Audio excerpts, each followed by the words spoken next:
안녕하세요. 정보가 세상을 바꾼다 인포뱅크입니다. 이번에 전해드릴 내용은 진인탄병원 연구진 국제학술지회 발표 사스보다 높다. 여러분의 구독과 좋아요는 저에게 많은 도움이 되오니 구독과 좋아요 많이 눌러주시기 바랍니다. 그럼 시작해 보겠습니다.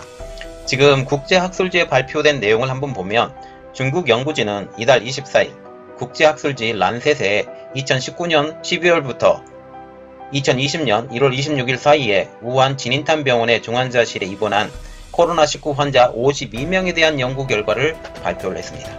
이 환자들 중 61.5%인 32명이 중국 중환자실에 입원한 지 28일 이내에 사망한 것으로 밝혀졌는데 중환자실 입원부터 사망까지 평균 기간이 7일. 연구진은 신종 코로나 바이러스에 감염된 중증 환자의 사망률은 높다라고 지적하면서 사망자들은 중환자실에 입원 후 1, 2주 정도만 생존했다라고 지금 발표를 하고 있습니다. 그런데 우리가 생각을 하는 것은 뭐예요? 정말 중국 당국의 발표를 믿어야 되는지 안 믿어야 되는지, 이렇게 사망자 수가 많다고 얘기하는데 우리가 예상하는 것보다 더 많지 않는 건지 그거에 의심을 하잖아요. 이 내용을 한번 보면 공식 통계에 따르면, 중국 공식 통계입니다. 코로나 바이러스는 중국에서 2600명 이상의 생명을 앗아갔고 거의 8만 명에 가까운 사람들을 감염시켰다 라고 지금 말을 하고 있는데, 하지만 전문가들은 다르게 말을 하죠. 실제 감염과 사망 사례는 발표 수치보다 훨씬 더 클 것이다 라고 말을 하고 있습니다. 그래서 연구진들은 이렇게 말을 하고 있어요. 사스와 메르스보다 더 높은 사망률이다 라고 말을 하고 있는데, 그 연구진 자체가 코로나19 중증 환자의 사망률이 사스 중증 환자보다 훨씬 더 높다고 지적하고 있습니다.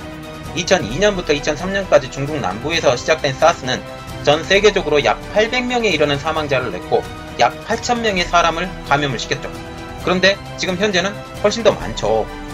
또한 이들은 중동 호흡기 증후군, 메르스 중 환자들에게서 볼 수 있는 것보다 사망률이 더 높다라고 지금 추정을 하고 있습니다. 지금 계속 연구를 하고 있으니까 나중에 그것은 나오겠죠.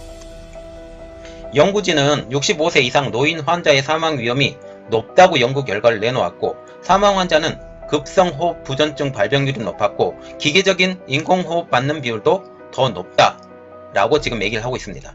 생존한 환자 20명 중 8명은 완치돼 퇴원했고, 이렇게 말을 하고 있죠. 또 남성이 더 걸리기 쉽다라고 합니다. 52명 중환자 중에 3분의 2가 남성 환자였고, 이는 남성이 신종 코로나 바이러스에 감염되기 쉽다는 이전의 데이터를 뒷받침하는 결과이다라고 말을 하고 있습니다. 이번에 가장 큰 문제는 의료 자원이 큰 부담이 된다라는 겁니다. 지금 한국도 그렇게 되어가고 있는데, 그 내용을 한번 보면 코로나19의 심각성은 병원의 중요한 의료 자원에 큰 부담이 되고 있고, 특히 의료진이 부족하거나 재원이 부족할 경우 더욱 그러하다고 이 연구는 결론 짓고 있습니다. 이번 발병은 우한의 공중보건 시스템을 압도하고 있는데요. 병원들은 공급 부족에 직면해 있고 환자 급증에 대처하기 위해서 고군분투하고 있다. 그 결과 코로나19 관련이 없는 환자들을 포함한 많은 환자가 치료를 받지 못하고 있는 실정이다 라고 얘기를 하고 있습니다. 한편 일선 의료 종사자들은 환자를 치료하면서 바이러스에 감염되는 등 극심한 신체적, 정신적 압박을 받고 있다는 게 가장 큰 문제가 되겠습니다. 자, 지금 보시면 이 내용들이 공식적으로 학술지에 올라가 있는 상태입니다. 그래서 중국은 이것에 대해서 더 이상 말은 못할 거고, 어쨌든 지금 사스와 메르스보다 더 심각한 단계이다. 지금 유럽을 중심으로, 특히 이탈리아를 중심으로 유럽이 굉장히 빠른 속도로 퍼지고 있고, 한국도 대구를 중심으로 굉장히 빠르게 증가를 하고 있는 상태이잖아요. 그래서 지금 이 전파 속도, 그리고 사망 속도, 특히 65세 이상, 그리고 폐질환이 있는 사람, 이런 사람, 특히 남자들이 더 빨리 걸린다. 이런 내용들을 여러분들이 기억해서 관리를 잘 해주시기 바랍니다. 이번 내용은 여기까지였고요. 저희 내용이 여러분들에게 많이 도움이 되셨다면 구독과 좋아요, 그리고 알림 설정까지 좀 부탁드리겠습니다. 감사합니다.